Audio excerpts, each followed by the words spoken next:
YouTube, how's it going? The GOAT House is back with another 7-round NFL mock draft. This one is for the San Francisco 49ers. We did the Cardinals. We're going to go in draft order. We're going to do every team. We'll eventually get to all the other teams. So it's a process. We're going to get through it.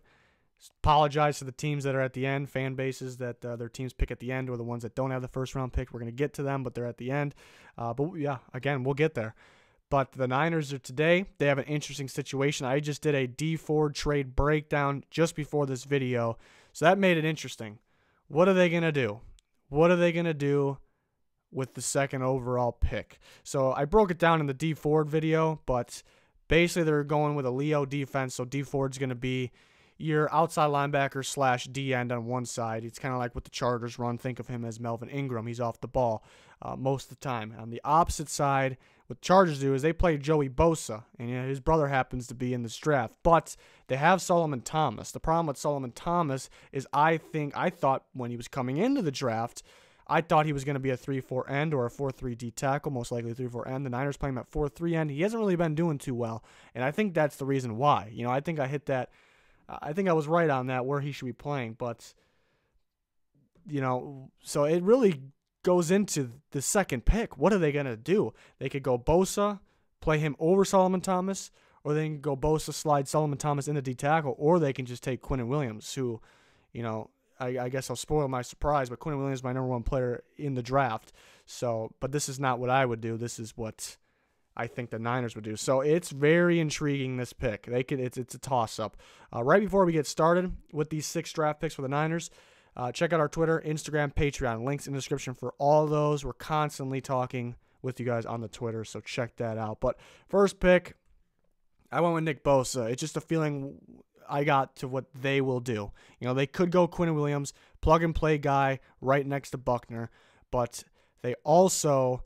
The reason, the deciding factor here is, the Chargers, looking at the Chargers, they got Joey Bosa. Nick Bosa is a very similar player, but they're not just trying to copy the Chargers. That's not their goal, but it makes sense if in the same defense, D Ford being Melvin Ingram, Nick Bosa being Joey Bosa, it makes a lot of sense. I know you got Solomon Thomas. I know they believe in him, but you get better here. They're going to take the best player on their board, if he's still available, and I think it's going to be Bosa. But the main thing, the deciding factor, is that they came out and said they're going to keep the 4-3 base. The Leo is a 4-3 base, but they just have the Leo position, which is D Ford.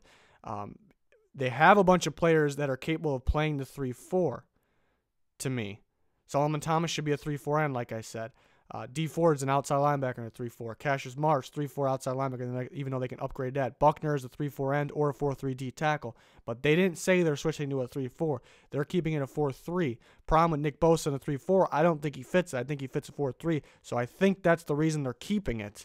I think Solomon Thomas could slide in to D tackle. That's what they should do. It's very possible. Or he can just be part of the rotation. You know how important the pass rush rotation is, not just the 2 starters. So I think they will go Bosa. Quinnen Williams is an option, but a lot of these things that I'm talking about, they're adding up that I still think Bosa is the #1 player, and that's what they want to do. So that's what I went with in the first round. Second round, they can do a number of things. I just found the best fit, somebody that I think they will like. And I didn't really have them grabbing a guy like this before because I thought they would get Earl Thomas. Earl Thomas just signed with the Ravens, but it's Deontay Thompson from Alabama. There was a little bit of concerns about him. He has an injury, but he's going to be good to go for the season. In the run game, he could be a little better, but he's a free safety. He's going to play free safety for them. He's very good in the pass game, very rangy safety. That's what teams are looking for. The Niners will like him. Lynch will like him. It's what they need. And to say it could be a guy like Nasir Adderley if he's there. It could be a guy like Taylor Rapp if he's there. I don't think he will be. But I think Deontay Thompson is a guy they will like, a guy they will want here in the second round. Maybe the reason they didn't make a huge push for Earl Thomas, which I expected them to do. So Deontay Thompson makes a lot of sense to me. I think he's a fit. That's what they go with in the second round. We're moving on to the third round. I went with Riley Ridley. He could potentially be a second-round pick, but this is a grade A draft. He didn't have the best combine, but I'm not knocking his game at all because of that. But because of that combine and because the stacked wide receiver class, he could fall early third round. The Niners can scoop him up. I know they will like him. He would be the better version of Garcon. The replacement for him makes a ton of sense. Him with Goodwin and Pettis. Pettis is going to be pretty good. Riley really makes a lot of sense in there. If he's there in the third, they would love to have him. They may be able to have to trade up just a little bit in the second round, but they don't have really the ammo. But it's very possible he can be there in the third, and they definitely will like him. So I like the fit there. Makes a lot of sense. That'll be an A-plus third-round pick, but at the same time, realistic. Fourth round, Terrell Hanks. This one makes a lot of sense, too. It just, he didn't have the best combine. He's kind of looking like a third-round guy. Didn't have the best combine. Could be in the fourth round here. Tackling machine from New Mexico State. I think this completes the linebacker unit. Quan Alexander, Fred Warner, Terrell Hanks. Perfect fits all the way around. Makes a ton of sense. I really like this fit. I really think the Niners will like him too. He's going to be a fourth-round range guy, so see if it happens. It'll be interesting how many of these I get right. I've had some success with, I've been doing these for a couple of years. I've had some success with specific teams, it seems like. So we'll see. We'll see what happens. I'm feeling this fit, though. That linebacker unit will be pretty darn good. And now they have 2 picks left only, 6 total picks. They have 2 6-rounders. Next would be Hamp Cheevers, the cornerback from Boston College. He has a pretty big range. People say he can go as early as 4. I think 5th, 6th, a little more like it. He's a little undersized. He is a playmaker. He's a little undersized. Could work on the technique a little bit, but I think the Niners would love him as their nickel corner because he's undersized. I think they can slide him in. They need a nickel corner. They're good on their outside guys. They can use some depth on the outside guys. But with 6 picks, we're looking for guys that can make an impact right away, even in the 6th round. I'm a believer in that. So Hamp Cheevers, you can't really have too much expectations on guys down here, but I'm a believer they can be impacts right away. Hamp Cheevers would play in their slot.